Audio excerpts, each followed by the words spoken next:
Hello, everyone. This is Ricky Caudell from the Plain Truth Podcast.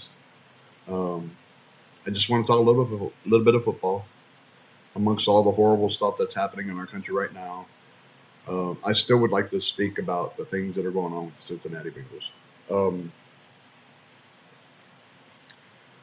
so, the Trey Henderson and Shamar Stewart situation is absolutely ridiculous. And this is not Duke Tobin's fault. Duke Tobin's doing what he's being told to do by Mike Brown and his family, who all believe that they're football geniuses because they come from the gene pool of Paul Brown, who truly was a football genius. So don't blame Duke. It's not his fault. Um, Anywhere in the NFL, if the general manager or the director of player personnel doesn't do what he's told by the owner, he's not going to be in that position for very long. So he's doing what he's told. Shamar's right. That's the way the Cincinnati Bengals operate. That's the way Mike Brown operates. He doesn't care if he's wrong or right. He's the owner. Sign the contract he offers or don't. He don't care. Which puts Zach Taylor and the team in a particularly sticky situation. How can you win if your ownership is in a very personable manner, purposeful manner, doing everything it can to ensure your lack of success? We're going to win games. Joe Burrow and our offense are insane. We're going to win games. We're probably going to get to the playoffs. And if we get to the playoffs, there's a chance we can make it into the Super Bowl. But that's not because of Mike Brown and his family. That's in spite of Mike Brown and his family. You could tell after the contracts were done for Jamar Chase and T. Higgins, you could tell the attitude of the Brown family, because they could have saved themselves, like I believe it was like $11 million on contract signing bonuses, and they could have deferred it for future time periods over the next 2-3 years. And instead of doing that, they just went ahead and bit the bullet and paid it this year. So nobody can say, "Oh, wow, look at all the money you still have left. You could do Trey Henderson." I knew when that happened that Trey, love you, brother. I think you are an absolute beast, and I love your faith, and I love that you love God, and I see it. I see it, man. I see it in your ethics. I see it in the way you put the work in. I see it during every game. I see it, brother. I think your family is very lucky to have you. I think the Bengals are very lucky to have you. I think Zach Taylor knows this. And Zach knows this, man. But if Paul Brown can't be honest with if Duke Tobin can't be honest with Mike Brown and his family, then how could Zach? He's not been there long enough, man. So, yeah, and also they don't care as long as the fans buy the tickets and show up to the games. They don't care what the record is. They don't care if we win a Super Bowl. They don't care. Have they ever done anything to show you that the Cincinnati Bengals went over 30 years without a playoff win? If they'd have cared at any point after Paul Brown died, if Mike Brown would have cared, they would have done something. Something. They'd have made some huge step. They'd have made a splash. They'd have done something. They didn't care then. They don't care now. They never will care. They're billionaires. Billionaires don't care about fans. They just don't. Paul Brown and his family are not invested in the Cincinnati Bengals, and their performance on the field on a week to week basis. They don't care that Cincinnati Bengals fans deserve a Super Bowl. They don't care that Joe Burrow deserves a legacy. They don't care, man. So Trey, you're probably not going to get any kind of contract.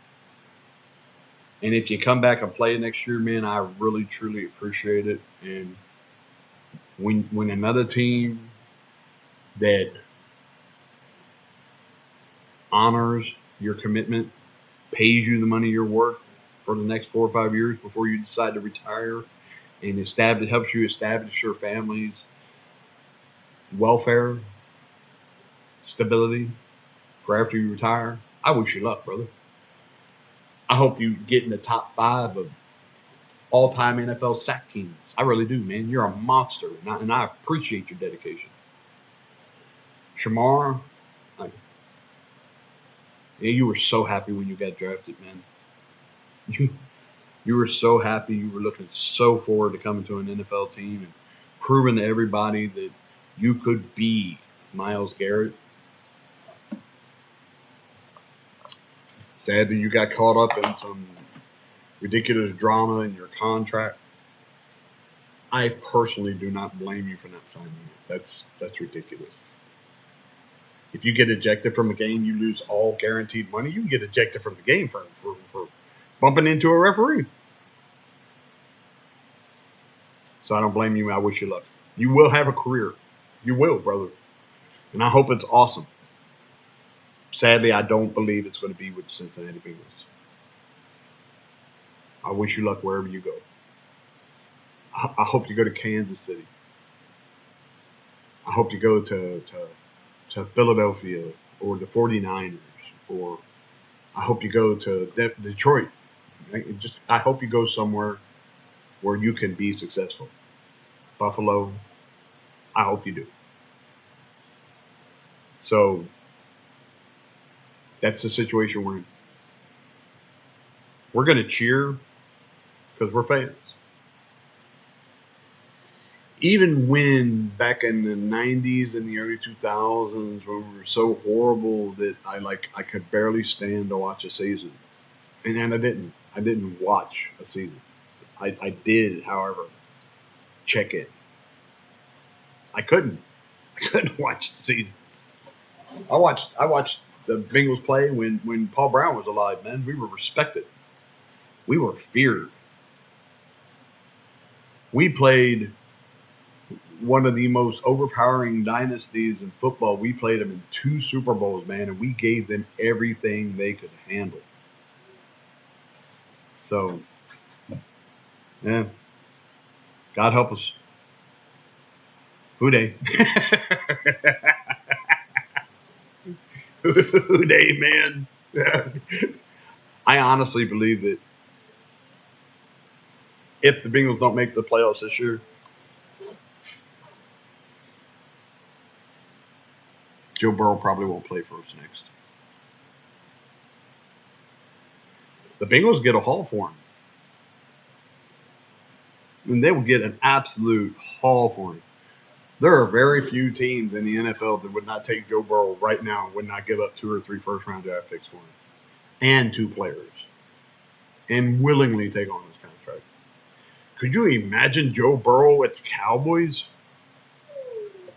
Could you imagine Joe Burrow playing for Dallas? Could you imagine him playing for Detroit? Could you imagine him in San Francisco? Oh, God, no, please don't let that happen. Could you imagine Joe Burrow with the San Francisco 49ers? Or the Los Angeles Rams?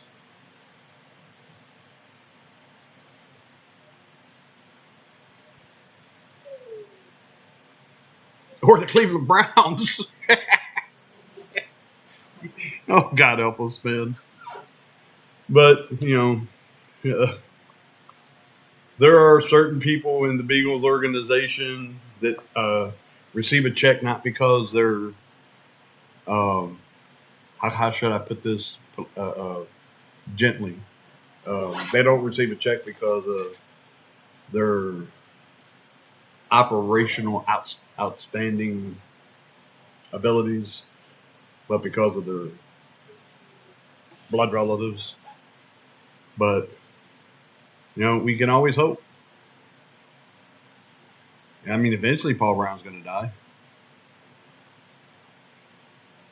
I mean, I'm not praying for the man to die, but eventually he's going to. We all are. And I hope when he dies, when he passes, man, he's surrounded by people who love him. I do. He deserves that. He's a human being.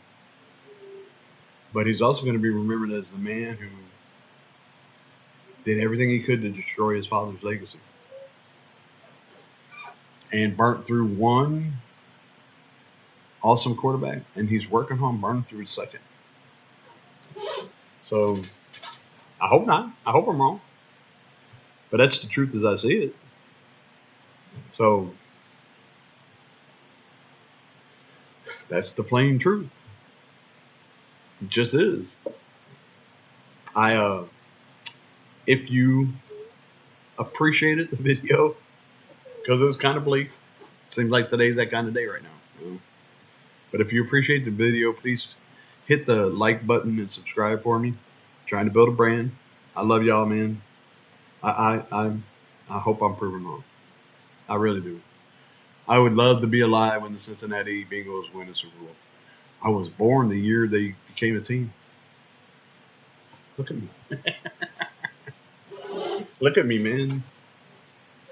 I am definitely going down the other side of the hilltop. So I'm holding my breath. I got my toes and my fingers crossed, man. I'm hoping for the best. I'd love to see him get a Super Bowl. Joe Burrow deserves 3 or 4 Super Bowl rings, man. I mean, he just does. This guy is just an amazing talent. And Jamar Chase, Joe Burrow and Jamar Chase is this generation of footballs, Joe Montana and Jerry Rice. He just is. They are. They're going to break records. Dude, by the time Jamar's 30, he may be the best receiver in the history of the NFL in a few categories at the very least. The man. I'm a homer. I love the Bengals, man. So maybe they'll listen to Joe. I hope they listen to Joe. I mean, we don't have to have a top 10 defense, but it sure would be it would be awesome if we didn't have a bottom 5. If we could get somewhere between 12 and 18, we're going to the Super Bowl, baby. So hit the like button and subscribe for me. This is Ricky Cotto. This is the plain truth. Y'all have a great day. I'll keep y'all in my prayers.